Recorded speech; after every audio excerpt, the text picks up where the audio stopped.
పరిశుద్ధమైన దేవాది దేవుడైన యేసు ప్రభు యొక్క నామను బట్టి మొట్టమొదటగా మనందరము కూడా దేవునికి స్తుతులు స్తోత్రాలు చెల్లిద్దాం. దేవునికి స్తోత్రం. హల్లెలూయా, హల్లెలూయా. మన దేవాది దేవుడైన యేసు ప్రభు మనందరినీ కూడా ఈ 2020 సంవత్సరంలో నవంబర్ మాసము 21వ తారీఖు వరకు కూడా తన భద్రమైన రెక్కల చాటున దాచి కాచి నడిపిస్తున్న దేవుని బట్టి మనము సంతోషంగా దేవుణ్ణి స్తుతిస్తూ ఉండాలి. దేవునికి స్తోత్రం. హల్లెలూయా. లోకమంతా కూడా భయంకరంగా కనిపిస్తూ ఉంది. లోకమంతా కూడా అల్లకల్లోలంగా ఉంది. లోకంలో అలజడి ఉంది. లోకంలో గొడవలు ఉన్నాయి. లోకంలో భయంకరమైన విపత్తులు మనము చూస్తూ ఉన్నాము. ఇటువంటి దినాల్లో దేవుని బిడలుగా మనము చాలా జాగ్రత్తగా ఉండాలి. చూడండి, మనం డ్యూటీలకు వెళుతూ ఉన్నప్పుడు రోడ్డు బాగోలేనప్పుడు ఎలా వెళ్తాం? రెక్లెస్గా వెళ్తామా? బండి జాగ్రత్తగా వెళ్తామా? బండి మీద వెనకాల కూర్చున్నా కూడా అస్తమానం సనుగుతూనే ఉంటాడు. జాగ్రత్తరా, జాగ్రత్త, గుంటలో పడిపోతావేమో. డ్రైవర్ నడుపుతూ ఉంటే ఏం చేస్తూ ఉంటామో, డ్రైవర్ని కూడా బాబు జాగ్రత్తగా వెళ్ళాలి. ఇందాక మేము ఫంక్షన్కి వెళ్తుంటే అదేమంట చూస్తుంటే ఎక్కడ వచ్చినా దమా దమా దమా, పెద్ద కారు అయినా కానీ దమా దమా దమంటలో జాగ్రత్త బాబు అని చెప్తూ ఉన్నమాట. అంటే ప్రతి విషయంలోనూ కూడా మనము చాలా జాగ్రత్తగా ఉండటము మంచిది. ఆరోగ్య విషయాల్లో కూడా జాగ్రత్తగా ఉండటం మంచిది. అన్నిటికంటే ఆత్మీయ విషయాల్లో మనము ఏ రకంగా ఉంటూ ఉన్నాము. యేసు ప్రభువు వారు ఈ లోకానికి వచ్చి 33.5 సంవత్సరాలు జీవించి ఆ కల్వరి గిరిలో మరణించి తిరిగి లేచి పునరుద్ధానుడయ్యాడు. ఆయన మరలా తిరిగి రాబోతూ ఉన్నాడు. కాబట్టి ఆ మరలా వస్తున్న యేసు ప్రభువుని మనందరము కూడా ఎదుర్కోవాలి అంటే ఈ లోకంలో జీవిస్తూ ఉన్న నీవు నేను మనందరము కూడా ఎంత జాగ్రత్తగా ఉండాలో మనము ఆలోచన చేస్తూ ఉండాలి. దేవునికి స్తోత్రం. లోక విషయాల్లోనే ప్రతి విషయంలోనూ కూడా మనం జాగ్రత్త, ఖర్చు పెట్టడంలో జాగ్రత్త, పని చేయడంలో జాగ్రత్త, ప్రయాణంలో జాగ్రత్త, తినడంలో జాగ్రత్త, అన్ని జాగ్రత్తలో చాలా జాగ్రత్తగా పాటిస్తూ ఉంటాం. యేసు ప్రభు యొక్క రాకడ కోసం వధువు సంఘముగా మనం ఎదుర్కోవాలి అంటే జాగ్రత్తలు మనము పాటిస్తూ ఉన్నామా అనేది మనం ప్రశ్నించుకుంటూ ఉండాలి. దేవునికి స్తోత్రం. హల్లెలూయా. లోకంనే మనం చూస్తూ ఉన్నప్పుడు, లోక బిడల యొక్క పరిస్థితులు చూస్తూ ఉన్నప్పుడు, లోక వ్యక్తుల యొక్క పరిస్థితులు మనం చూస్తూ ఉన్నప్పుడు కాస్తో కోస్తో దేవుని యొక్క వాక్యం తెలిసిన మనకి ఎలా ఉంటుంది? చాలా బాధ వేస్తూ ఉంటుంది. ఏమీ చేయలేని పరిస్థితి, చెప్పితే వినే పరిస్థితులు ఈరోజు సొంత కుమారుడికే కుమార్తెకే చెప్పే పరిస్థితులు కావిది. అయితే దేవుని బిడలుగా చాలా వేదన, బాధ కూడా ఉంటూ ఉంటుంది. ప్రియ బిడలారా, ఇటువంటి తరుణములో మనము సిద్ధపడుతూ, మనము జాగ్రత్తగా ఉంటూ, మన బిడల కోసం, మన ప్రక్క వారి కోసం, మన సంఘం కోసం కూడా మనము ప్రార్థించే బిడలుగా మనము ఉండాలి. అపొస్తలుడైన పేతురు గారు ఆ మాటలను జాగ్రత్తగా అనేక సంఘాలకి ఆయన అమూల్యమైన వాక్యాలు రాసినట్టు కూడా మనము చూస్తూ ఉంటాము. పేతురు గారు 2 పత్రికలు రాసినా కానీ చాలా ప్రాముఖ్యమైన పత్రికలుగా మనము కనిపిస్తూ ఉంటాయి అన్నమాట. 3వ అధ్యాయము 2వ పేతురు రాసిన పత్రిక 3వ అధ్యాయము 11, 12 వచనాలు నేను చదువుతూ ఉన్నాను. జాగ్రత్తగా బైబిల్ తీసి జాగ్రత్తగా చూడాలని కూడా నేను మనవి చేస్తూ ఉన్నాను. 2వ పేతురుకు రాసిన పత్రిక 3వ అధ్యాయము 11, 12 వచనాలు. ఇవన్నీ ఇట్లు లయమైపోవునని నాకు గనుక ఆకాశములో రవులు కొని లయమైపోవునట్టు, పంచభూతములు మహావేంద్రముతో కరిగిపోవునట్టు, దేవుని దినపు రాకడ కొరకు కనిపెట్టుచు దానిని ఆశతో అపేక్షించుచు మీరు పరిశుద్ధమైన ప్రవర్తనతోనూ భక్తితోనూ ఎంతో జాగ్రత్త గలవారై ఉండవలెను. దేవునికి స్తోత్రం. హల్లెలూయా. ఆశతో అపేక్షించండి దేవుని యొక్క రాకడని అని చెప్తూ ఉన్నాడు. త్వరపెట్టుచు అంటే తొందరపడుతూ అన్నమాట. ఆశతో మీరు ఏది అపేక్షించాలి అని అంటే దినపు రాకడ కోసం. యేసు ప్రభు ఎప్పుడు వస్తాడా, యేసు ప్రభు ఎప్పుడు వస్తాడు, ఆయన ఎప్పుడు వచ్చినా కానీ నేను సిద్ధపడాలి, ఆయన ఏ సమయంలో వచ్చినా కానీ నేను సిద్ధపాటు కలిగి ఉండాలి, ఆయన ఏ సమయంలో వచ్చినా కానీ నేను త్వరగా సిద్ధపడి ఉన్నప్పుడు మనము ఆ యొక్క పెండ్లి కుమారుడితో మనము ఎత్తబడటానికి, పెండ్లు కుమారుడు కూడా వెళ్ళటానికి అవకాశం ఉంటుంది. చూడండి, మనం ట్రైన్ టికెట్ బుక్ చేసుకుంటూ ఉన్నాము, లేకపోతే ఫ్లైట్ టికెట్ బుక్ చేసుకుంటూ ఉన్నాము, లేకపోతే బస్ టికెట్ బుక్ చేసుకుంటూ ఉన్నాము. సమయం ఇచ్చిన సమయం కంటే ఒక్క నిమిషం లేట్ అయినా వాడు ఆగుతాడు? అసలు వాడు ఆగడు, వాడు వెళ్ళిపోతూనే ఉంటాడు. ఒకవేళ ఈ లోక ప్రయాణంలో మనం అలా మిస్ అయినా పర్లేదు, కానీ దేవాది దేవుడైన యేసు ప్రభువుని రాకడలో మనం ఎత్తబడే గుంపులో లేకపోతే, యేసు ప్రభువుతో లేకపోతే మన పరిస్థితి ఎంత భయంకరంగా ఉంటుందో చూడండి ప్రియ బిడ్డలారా, ఆలోచన చేయండి. అందుకనే అంటున్నాడు అన్నమాట, ఇవన్నీ ఇట్లు లయమైపోవునవి గనుక.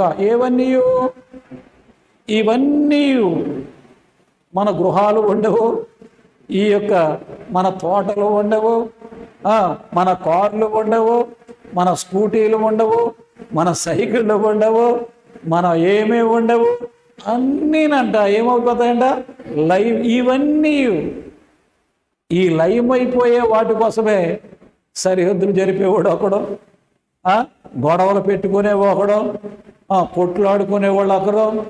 ఎన్ని గొడవలు పడుతూ ఉన్నారు అంటే, ఎంత మూర్ఖంగా ఉంటూ ఉన్నారు అంటే, ఎంత భయంకరంగా ఈ లోకం ఈ రోజుల్లో జరుగుతూ ఉందంటే, ఎక్కడ చూసినా కానీ భయంకరమైన పరిస్థితులు. మీరందరూ చదువుకున్న బిడ్డలు కాబట్టి చెప్పక్కర్లేదు. ఈరోజు కోర్టుల్లో ఎన్ని రకాలైన గొడవలు చెప్పుకుంటా కూడా అసలు ఎన్ని రకాలైన ప్రతి చిన్నది కూడా అన్నమాట, సర్దుకోవలసినవి కూడా చూడండి ఎన్ని కూడా అన్నమాట. ప్రతి ఒక్క విషయంలోనూ కూడా భయంకరమైన పరిస్థితులు కనిపిస్తూ ఉన్నాయి. అందుకనే పేతురు గారు ఏమంటూ ఉన్నారు చక్కగా, ఇవన్నీ ఇట్లు లయమైపోవునవి గనుక అంటూ ఉన్నాడనమాట. 10వ వచనం అంటాడు చూడండి, ఆ దినమున ఆకాశములు మహాధ్వనితో గతించిపోవును, పంచభూతములు మిక్కుటమై వేండ్రముతో లయమైపోవును, భూమియు దాని మీదనున్న కృత్యములను కాలిపోవును. దేవునికి స్తోత్రం. ఈ తాత్కాలికమైన వాటి కోసం, ఈ తాత్కాలికమైన జీవితము కోసం మన జీవితాలు మనము ఎంతవరకు ఏ రకంగా ఉంటూ ఉన్నాము? తెలియని బిడ్డల్ని పక్కన పెడదాము, దేవుని యొక్క వాక్యం ఎరగని బిడ్డల్ని ప్రక్కన పెడదాము, దేవుడంటే ఎరగని బిడ్డల్ని ప్రక్కన పెడదాము, దేవుని కోసం ఆలోచన లేని బిడ్డల్ని ప్రక్కన పెడదాము. వాక్యము తెలిసిన నీవు నేను మనందరము కూడా ఏ రకంగా ఉంటూ ఉన్నాము. నేనైతే అంటాను, ఈరోజు ఎక్కువ గొడవలు పెట్టేది, ఎక్కువగా భయంకరమైన వ్యక్తులు ఎవరంటే దేవుని యొక్క వాక్యము తెలిసిన వారే. ప్రియ బిడ్డలారా, దేవుని సన్నిధికి వస్తూ ఉన్నవారే ఎక్కువగా ఉంటూ ఉన్నట్టు కూడా మనము చూస్తూ ఉన్నాము. కొంతమంది జీవితాల్లో మనం చూస్తూ ఉన్నప్పుడు చాలా భయంకరంగా మాట్లాడుతూ ఉంటారన్నమాట. అందుకు నేను అంటూ ఉన్నాడనమాట, ఆకాశములు గతించిపోతాయంట. ఆకాశమే ఉండనప్పుడు ఇంక మనం ఎక్కడ ఉంటాము? పంచభూతములు మిక్కటమైన వేండ్రముతో లయమవుతుంది, భూమియు దాని మీద ఉన్న కృత్యములు కాలిపోవును, ఇవన్నీ ఇట్లు లయమైపోవునవి గనుక ఆకాశము రగులుకొని లయమైపోనట్టు పంచభూతములు మహావేంద్రముతో కరిగిపోతూ ఉంటాయి అన్నమాట. ఏది ఉండబోతుంది అన్నమాట. అందుకనే ఉండబోదు అని చెప్పగానే చాలామంది కేర్లెస్గా ఉన్నారు. ఎక్కడంటే అసలు ఈ యొక్క ఆదికాండంలో మనకు చూస్తాము, నోవహు గారేమో అయ్యా లయమైపోతుంది, ఈ యొక్క భూమి అంతా కూడా ఇంకా నీటితో నింపబడుతూ ఉంది, భయంకరమైన ప్రచండ వర్షం రాబోతూ ఉంది, లయమైపోతూ ఉందంటే ఎవరు కూడా అసలు లెక్క చేయలేదు. ప్రియ బిడ్డలారా, ఒక నోవహు కుటుంబం మాత్రమే, నోవహు గారి యొక్క కుటుంబం మాత్రమే జలప్రళయాన్ని నుంచి తప్పించుకోవాలి, ఆ ప్రళయంలోకి వెళ్ళకూడదు, ఆ ప్రళయం ఖచ్చితంగా దేవుడు చెప్పాడు కాబట్టి లయమైపోయే దినాలు దగ్గరికి వచ్చినాయి అని ఆ కుటుంబం అంతా కూడా చాలా జాగ్రత్తగా ఉన్నట్టు కూడా మనం చూస్తూ ఉన్నాము. కానీ చెప్పిన మాట వినలేదు కాబట్టి ఎవరూ మిగలలేదు. చెప్పిన మాట విన్న నోవహు కుటుంబం ఒక్కటే మిగిలింది. అంటే దాని అర్థం ఏంటంటే దేవుని యొక్క మాట విన్న వ్యక్తులే, దేవుని కోసం ఆశతో రాకడ కోసం ఎదురు చూసిన వ్యక్తులే ఎత్తబడతారు తప్ప, దేవుని సన్నిధిలో వెళుతూ ఉంటారు తప్ప, దేవునితో ఉంటారు తప్ప అందరూ కూడా లయమైపోతారు అనేది మనము మర్చిపోకూడదు. అయితే మనం ఏం అడగాలి? ప్రభువా, ఈ రకమైన వ్యక్తుల్లా కాకుండా నోవహు కుటుంబంలాగా నా కుటుంబము ఉండాలయ్యా, నోవహు కుటుంబంలాగా నిరాకడ కోసం ఆశతో ఎదురు చూసే కుటుంబముగా, మేము ఎదురు చూసే బిడలగా, ఎప్పుడు వస్తాడా యేసు ప్రభుని ఎదుర్కోవాలి అని ఒక సిద్ధపాటు కలిగిన బిడలగా మేము జీవించడానికి కృప చూపయ్యా. మా బిడ్డలను తయారు చేయయ్యా, నా భర్తను తయారు చేయయ్యా, నా యొక్క నన్ను తయారు చేయ ప్రభువా. నేను సిద్ధపడాలి, నా కుటుంబం సిద్ధపడాలి ప్రభువా. నోవహు ఏ రకంగా కుటుంబం అంతా కూడా సిద్ధపడి లయమైపోయే ఆ జనంతో ఉండకుండా ఆ యొక్క ఏ రకంగా దేవుని సన్నిధిలో నిలబడ్డారో మనము కూడా ఆయన రాకడలో ఆయన దగ్గర ఉండాలి అంటే జాగ్రత్తగా ఉండాలి. ఇవన్నీ అంటూ ఉన్నాడనమాట. ఏవి ఉండవు ఇవన్నీ కూడా, ఎటువంటి ఇవన్నీ పంచభూతములు అని చెప్పాడు అక్కడ ఆయన. ఏమంటున్నారు ఇప్పుడు? ఈ పంచభూతాలకే ఏం చేస్తున్నారు ఇప్పుడు మనవాళ్ళు? ఈ పంచభూతాలకు ఏం చేస్తున్నారు? పూజలు చేసేస్తున్నారు. పంచభూతాలకు కదా చేసేది, అసలు లయమైపోతాయని చెప్తున్నాడు. నిన్న మన ముఖ్యమంత్రి గారు ఏం చేశారు? దానికి అక్కడ ఓపెన్ చేశారు అన్నమాట. నిన్న ఓ దిక్కుని ఒక ఆయన ఓపెన్ చేశాడు. చూడండి, అక్కడ చిన్న బొమ్మ పెట్టాడు, ఎవడు ఇలా పెట్టి దానికి ఓపెన్, అమ్మా తల్లి అని పోస్తున్నాడు పైనుంచి. పైకి రావాలి, ఆ తల్లి పైకి వచ్చిందంటే ఏమవుద్ది? ఉంటాడు ఎవడన్నా? ఎవరు నిలబడరు అక్కడ, ఇలా పోస్తూ ఉంటారు అన్నమాట. ఇవన్నీ లయమైపోతాయి. అంచేత మనం జాగ్రత్తగా ఆయన రాకడ కోసం మనము ఆశతో మనము ఎదురు చూస్తూ ఉండాలి, అపేక్షిస్తూ ఉండాలి. యేసు ప్రభు యొక్క రాకడ కోసం యేసు ప్రభు త్వరగా రాబోతూ ఉన్నాడు కాబట్టి దేవాది దేవుణ్ణి ఎదుర్కోవాలి. నేను ఆ యొక్క సన్నిధిలో నేను ఉండాలి. ఎటువంటి పరిస్థితుల్లో విడిచిపెట్టే గుంపులో నేను ఉండకూడదు, విడిచిపెట్టబడే బిడ్డగా నేను తయారవ్వకూడదు, ఎటువంటి పరిస్థితుల్లో ఎత్తబడే సంఘంలో నేను ఉండాలి అని ఒక మంచి ఆలోచన కలిగి ఉండండి అని పేతురు గారు చాలా చక్కగా ఆయన హెచ్చరిస్తూ ఉన్నట్టు కూడా ఇక్కడ మనము చూస్తూ ఉంటాము అన్నమాట. ఎంత చక్కగా ఆయన మాట్లాడుతూ ఉన్నాడు చూడండి ప్రియబిడ్డలారా. దేవుని దినపు రాకడ కొరకు కనిపెట్టుచు దానిని ఆశతో అపేక్షించుచు అంటూ ఉన్నమాట. కనిపెట్టాలి, రాకడ కోసం దాన్ని ఆశతో అపేక్షించాలన్నమాట, ఆశించాలి అన్నమాట. ఎప్పుడు వస్తాడా ప్రభు? చూడండి, బుద్ధి గల కన్యకులు, బుద్ధి లేని కన్యకులు కూడా ఆశతో ఎక్కడ కూర్చున్నారు? ఆయన రాకడ కోసం కూర్చున్నారు. ఇద్దరు కూర్చుంటారు, అందరూ కూర్చుంటూ ఉంటారు, అందరూ కూర్చుంటూ ఉంటారు. అందులో కొంతమంది బుద్ధి గలవారు, కొంతమంది బుద్ధి లేనివారు అని చూస్తూ ఉన్నమాట. రెండు గ్రూపులు బైబిల్ గ్రంథంలో ఎప్పుడు కూడా కనిపిస్తూ ఉంటాయి. బుద్ధిమంతుడు, బుద్ధిహీనుడు, మంచివాడు, చెడ్డవాడు, పరలోకమో నరలోకమో, లేకపోతే రకరకాలుగా అన్నమాట. ఇన్ని కూడా రెండు రెండు రెండు రెండు మార్గాలు, ఇరుకు మార్గము, విశాల మార్గము అన్నమాట. మనము దేన్ని ఎంచుకోవాలి అనేది మన యొక్క ఆలోచనలోంచి జాగ్రత్తగా మనము తెలుసుకుంటూ ఉండాలి. మనం జాగ్రత్త కలిగి దేవుని యొక్క సన్నిధిలో మనము సిద్ధపడుతూ ఉండాలి. అందుకనే ఆశతో అపేక్షించండి అంటూ ఉన్నాడనమాట. భక్తితో ఉండండి, జాగ్రత్తగా ఉండండి అంటూ ఉన్నాడు. మన జీవితాల్లో మనం జాగ్రత్తగా ఉండాలి. మనం ఎత్తబడే గుంపులో ఉండాలంటే ప్రాముఖ్యమైన 3 విషయాలు మీకు తెలియజేస్తాను. జాగ్రత్తగా మీరు గ్రహించాలని కూడా నేను మనవి చేస్తూ ఉన్నాను. దేవునికి స్తోత్రం. హల్లెలూయా. ఆశతో మనము అపేక్షిద్దాము అన్నమాట. ఉద్యోగం కోసం ఆశతో అపేక్షిస్తూ ఉంటాము, డిగ్రీ కోసం ఆశతో అపేక్షిస్తూ ఉంటాము, వివాహం కోసం ఆశతో అపేక్షిస్తూ ఉంటాము, గృహం కోసం ఆశతో ఎదురు చూస్తూ ఉంటాము, ఈ కారు ఎప్పుడు కొంటామని ఎదురు చూస్తూ ఉంటాము, పొలం ఎప్పుడు కొంటామని ఆశతో, ఇవన్నీ కూడా ఎంతో ఆశతో మనం ఏం చేస్తూ ఉంటామో ఎదురు చూస్తూ ఉంటాము.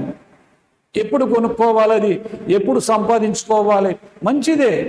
అయితే అన్నిటికంటే ఇవన్నీ కూడా లైవ్ అయిపోతూ ఉన్నాయి కాబట్టి, ఇవన్నీ కూడా ఉండవు కాబట్టి, ఉండేదానికోసం నీ యొక్క ఆశ ఏ రకంగా ఉంటూ ఉంది, శాశ్వతమైన దానికోసం నీ ఆలోచన ఏ రకంగా ఉంటుంది, శాశ్వతమైన జీవితం కోసం నువ్వు ఆలోచన చేస్తూ ఉంటావా? అపొస్తలుడైన పౌలు గారు అంటాడు చూడండి, తెస్సలోనికే సంఘానికి రాస్తూ ఆయన ఒక చక్కని మాట ఉపయోగించాడన్నమాట. 5:23 మొదటి తెస్సలోనికి రాసిన పత్రిక 5:23 మనం చదివిన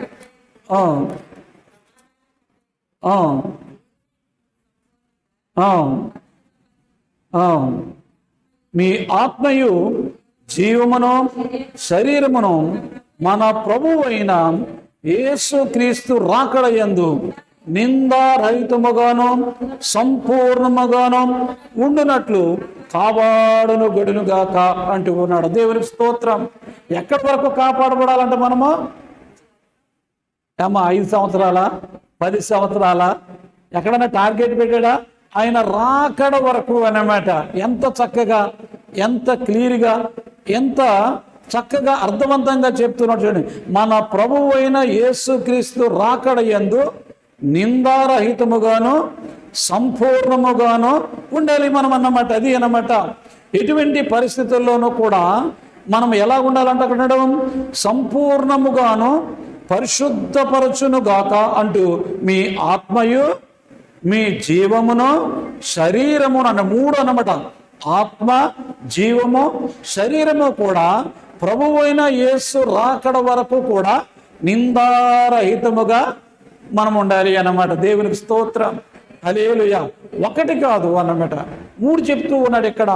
మీ ఆత్మయు జీవమును శరీరమును అన్నమాట. అందుకనే పౌలు గారు ఇక్కడ ఏమంటాడు? సజీవ యాగముగా మీ శరీరములను సమర్పించుకుడని మిమ్మల్ని బ్రతిమలాడుతున్నాను అని రోమా సంఘానికి రాస్తూ ఆయన చాలా చక్కగా చెప్తూ ఉన్నాడనమాట. అంటే యేసు ప్రభు యొక్క రాకడలో మనం ఉండాలి అంటే, ఆయన రాకడలో మనం ఎదుర్కోవాలి అంటే, ఎత్తబడే గుంపులో మనం ఉండాలి అంటే, ఆ యొక్క పట్టణంలో మనం ఉండాలంటే, ఆ యొక్క సుందర వనంలో వర్ణించలేని పరలోక పట్టణంలో మనం వెళ్ళాలి అంటే, మనము రాకడ వరకు కూడా ఎలా ఉండాలి అని అంటే ఇక్కడ చాలా మీ ఆత్మయు జీవమును శరీరమును అంటే ఒక్కటి కాదనమాట. ఆత్మను కాపాడుకోవాలి, జీవాన్ని కాపాడుకోవాలి, శరీరాన్ని కూడా మనము కాపాడుకోవాలి అని. శరీరం ఏం చేస్తూ ఉంటుంది? ఎక్కువగా తినుము, త్రాగుము, హాయిగా ప్రార్థన చేయకు, అలసిపోయావు కదమ్మా, నిద్రపో. మనల్ని బాగా ఏం చేస్తూ ఉంటుంది? నిద్ర పెడుతూ ఉంటుంది అనమాట. అంటే సాతాను విన్నాడు, వీడు ప్రార్థన చేస్తే నాకు దూరం అయిపోతాడేమో, వీడు ప్రార్థన చేస్తే నా యొక్క పార్టీ తగ్గిపోద్దేమో, నా పార్టీలో ఒకడు కొట్టిపోతాడేమో. వాళ్ళ పార్టీ వాళ్ళందరూ కూడా ఆడికి ఎలా తెలుసు ఎవరి దగ్గరికి వస్తాడు? ప్రార్థన చేసే ముఖ్యం దగ్గరికే వస్తాడు. సిస్టర్ గారు బాగా అలసిపోయారు కదా సిస్టర్ గారు, ఈ పూట రెస్ట్ తీసుకుంటే ఏమవుద్ది? ఈ పూట ప్రార్థనకి వెళ్ళకపోతే ఏమవుతుంది? ఏం పర్లేదు. చూడండి ఎలా చేస్తాడు. ఆల్రెడీ వాళ్ళ బ్యాచ్ ఉండేవాళ్ళు అయితే ఏం పర్లేదు, వెళ్ళు సిస్టర్లు వెళ్ళు, అక్కడ పండుకుంటారు కదా, నాకు ఇబ్బంది లేదు, అక్కడ నువ్వు ఎలాగ నిద్రపోతావు. కానీ బాగా ఉన్న వాళ్ళ మీద మన శరీరాన్ని మనం కంట్రోల్ పెట్టుకుంటూ ఉండాలి. అందుకనే పౌలు గారు ఏమంటూ ఉంటాడు, అందరికీ చెప్పిన తర్వాత, అందరికీ బోధన చేసిన తర్వాత నేను భ్రష్టుడిని అయిపోతానేమని నా శరీరమును పోషించుకుంటున్నాను అన్నాడా? ఏమన్నా నలగగొట్టుకుంటున్నాను అని చెప్తూ ఉన్నాడు. దేవునికి స్తోత్రం. హల్లెలూయా. శరీరము, ఆత్మ ప్రతి ఒక్కటి కూడా మనం చాలా జాగ్రత్తగా నిందారహితంగా ఉండే విధంగా రాకడ వరకు కూడా కాపాడుకోవాలంట. ఏదో ఒక గంట, 2 గంటలు, 3 గంటలు, సంవత్సరాలు కాదు ప్రియబిడ్డలారా.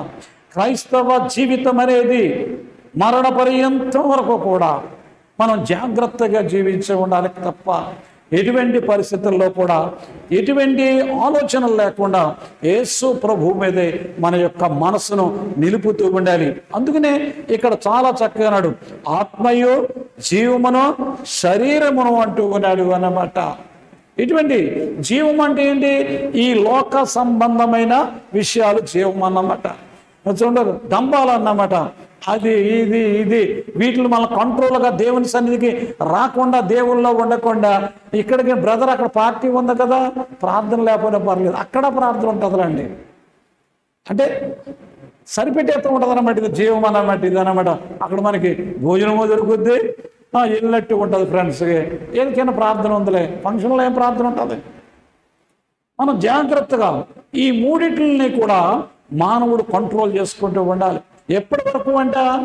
ఎప్పటి వరకు? ఆయన రాకడ వరకు. దేవునికి స్తోత్రం. హల్లెలూయా, హల్లెలూయా. నిత్యము జరగవలసిన పరిశ్రమ తప్ప ఇది, నిత్యము జరగవలసిన విషయము తప్ప, నిత్యము పాటించవలసిన తప్ప, ఎప్పుడూ కూడా దీన్ని ఫాలో అవుతూనే ఉండాలి తప్ప ఎటువంటి పరిస్థితుల్లోనూ కూడా ఇంత మట్టుకు చాలులే అనుకుంటారు. ఇంత మట్టుకు చాలు అన్నారు. ఎవరో చెప్పండి, ఎవరు చెప్పండి అమ్మా. ఇంత మట్టుకు చాలులే ప్రభువా. ఏలియా గారు గొప్ప కార్యాలు చేశారు అయ్యా, చేయగానే అద్భుతాలు చేశారు. ఎంత గొప్ప కార్యము! ఒక్కడో కూడా బయలు ప్రవక్తలందరూ ఇక్కడ దుమ్ము దులిపేశాడు. ఒక్క లేడీ, ఒరే ఏలియా ఎక్కడున్నావురా, తెల్లవారికి నిన్ను ఇక్కడ మట్టు పెడతారా అని కవరు పంపేది. వెంటనే పరిగెత్తుకుపోయి, ప్రభువా ఇంత మట్టుకు చాలు ప్రభువా, లేకవాయ్ ఇంత మట్టుకు చాలదు. దేవుడు ఊరుకోడు, సరిపెట్టాలి.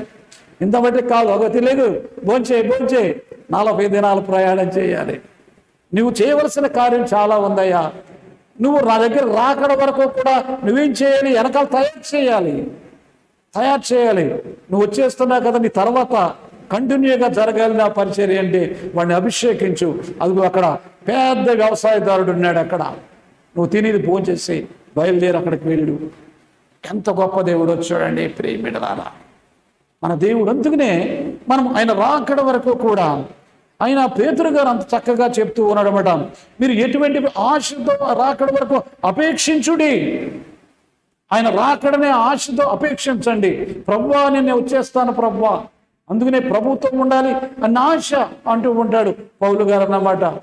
ప్రభుతో ఉండాలి అనే నా ఆశ ఆయన ఎంతో చక్కగా మాట్లాడుతూ ఉంటాడు.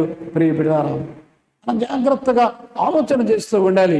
అందుకనే తెస్సలోనికే సంఘానికి పౌలు గారు అంత చక్కని మాట చెప్తూ ఉన్నాడనమాట. ఎటువంటి ఆత్మయు జీవమును శరీరమును మన ప్రభువైన యేసుక్రీస్తు రాకడ యందు నిందారహితముగా మనం ఎలా ఉండాలంట? నిందారహితముగా ఉండాలి. నిందలేని వ్యక్తులుగా మనం జీవించాలి అన్నమాట. లోకస్తులు నింద ఉండొచ్చు, లోకస్తులు నిందలో కలిగి ఉండొచ్చు, కానీ దేవుని యొక్క బిడలు నిందలేని బిడలుగా జీవించడానికి ఎప్పుడు కూడా మనము ప్రయత్నం చేస్తూ ఉండాలి. దానియేలు మనకు తెలుసు దానియేలు చేసిన నిందలేని వ్యక్తిగా జీవించాడు. ఎంతమంది ప్రయత్నం చేసినా, ఎన్ని రకాలుగా అనుకుంటూ ఉన్నా దానియేలుని టకటక నింద వేయాలి అని తిరుగుతూ ఉన్నారు. ఎక్కడ దొరుకుతుంది నింద? ఎటువంటి పరిస్థితుల్లో కూడా నింద ఆయన మీద పడలేదు. 6వ అధ్యాయంలో మనం చూసినట్లయితే అక్కడ మనకు కనిపిస్తూ ఉంటుంది. 6వ అధ్యాయం 4వ వచనంలో దానియేలు గ్రంథంలో ఆ మాట కనిపిస్తూ ఉంటుంది. నిందారహితముగా జీవించిన వాడు దానియేలు అని ఖచ్చితంగా మనము చెప్పవచ్చు. ప్రియబిడ్డలారా, అందుక ప్రధానులు దానియేలు మీద ఏదైనా ఒక నింద మోపవల్లని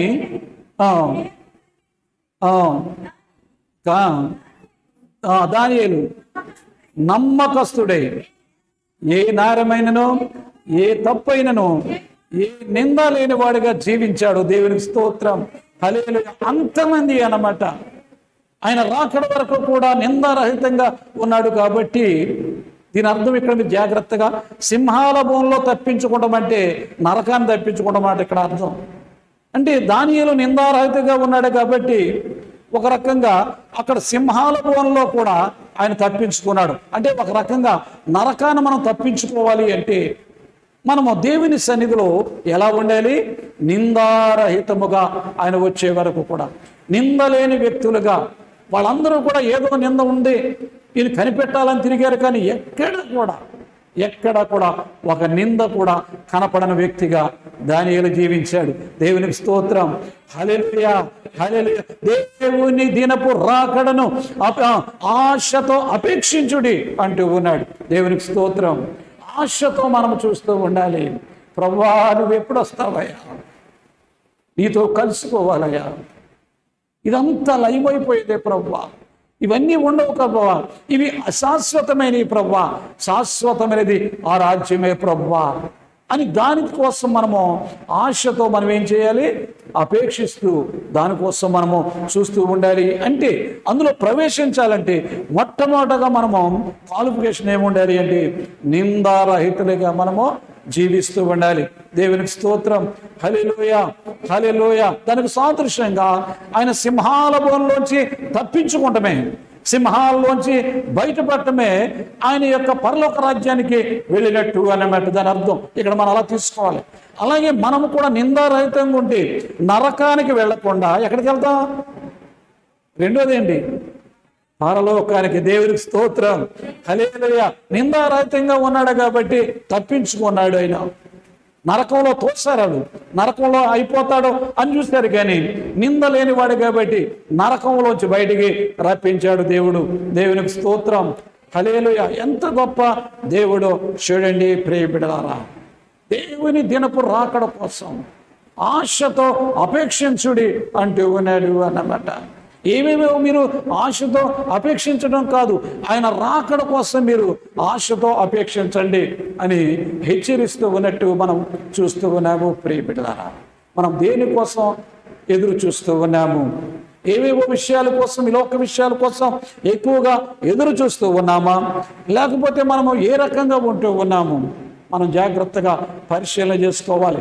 రెండవదిగా మనం చూసినట్లయితే చూడండి జాగ్రత్తగా, యాకోబుకు రాసిన పత్రిక 5వ అధ్యాయము 7వ వచనంలో మనం చదువుకున్నట్లయితే రెండవది మనం ఏం చేయాలి అని అంటే ఆయన రాకడ కోసం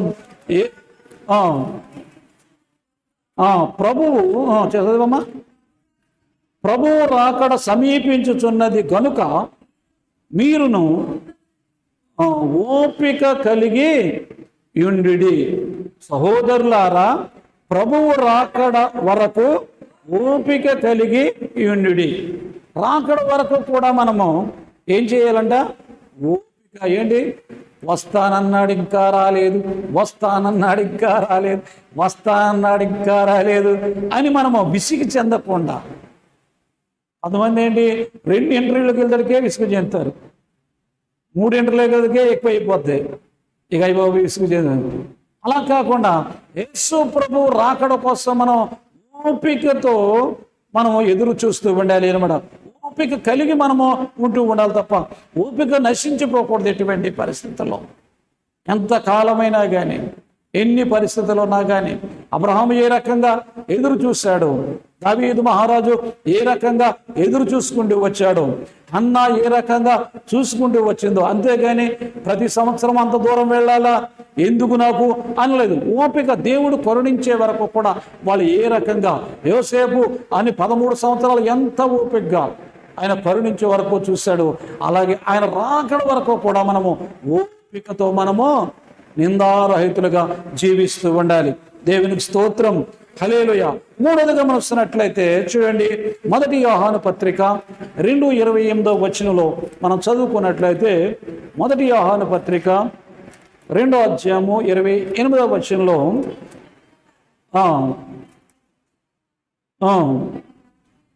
ఆయన రాకడ యందు మనము ఆయన ఎదుట సిగ్గుపడక ధైర్యము కలిగి ఉండినట్లు మీరాయన యందు నిలిచి ఉండి. దేవునికి స్తోత్రం. ఎంత చక్కని మాట చూడండి అన్నాడు.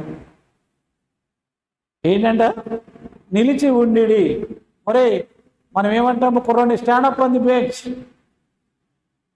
ఆడేం చేస్తూ ఉంటాడు? ఎవరని చూస్తాడు చెప్పండి? అలాగన్నారు, స్టాండప్ ఆన్ ది బెంచ్ అన్నప్పుడు ఎవరని చూస్తాడు స్టూడెంట్? ఏమ్మా ఎవరని చూస్తాడు? ఎవరని చూస్తారమ్మా? టీచర్ ఎందుకు చూస్తాడు? ఎవరని చూస్తాడు? ఎప్పుడు కూర్చోబెట్టారా? ఎప్పుడు కూర్చోబెట్టారు? ఎంతసేపు నుంచోవాలి?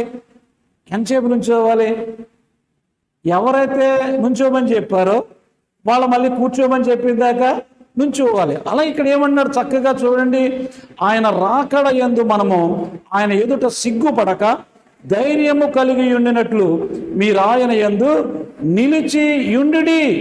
నిలిచి ఉండాలి అంటే, అందుకనే ఎవరు నా యందు నిలిచి ఉండినో వాడు బహుగా ఫలిస్తాడు అని చెప్తూ ఉన్నమాట.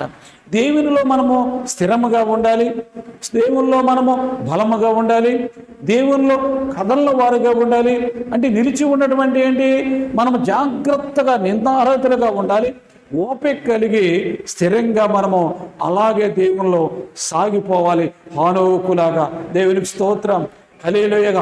ఈ ప్రక్కకు కానీ ఆ ప్రక్కకు కానీ ఏ ప్రక్కకి కూడా తొలగిపోకుండా మనము నిదానంగా మనం నిందారహితులుగా ఉంటూ మన జీవితాల్లో ఓపిక కలిగి ఉండి మనం ఎటువంటి పరిస్థితులు ఉన్నా కానీ ఆయనలో నిలిచి ఉండే బిడలుగా మనము ఉంటూ ఉండాలి. అప్పుడు నీవు నేను కూడా ఆయన్ని కలుసుకుంటాము. ప్రియ బిడ్డలారా, దేవునికి స్తోత్రం. హల్లెలూయా, హల్లెలూయా. ఎంత గొప్ప దేవుడు చూడండి. ఈ రాత్రి కాల సమయంలో దేవుని యొక్క వాక్యం వింటున్న ప్రియ కుమారి, ప్రియ కుమారుడా, నీ ఆశలు లోక విషయంలో ఏనో ఉండొచ్చు, అవన్నీ కూడా దేవుడు ఖచ్చితంగా తీరుస్తాడు. ఏ ఆశ కూడా నిరర్ధకంగా చేయడు. నువ్వు ఆశించినదన్నీ కూడా దేవుడు నీకు ఇస్తాడు. ప్రతి ఒక్క ఆశ కూడా నెరవేరుస్తాడు. కానీ దేవుని యొక్క రాకడ కోసం ఆయన ఎప్పుడు వస్తాడా అని మనం ఎదురు చూస్తూ ఉండాలి.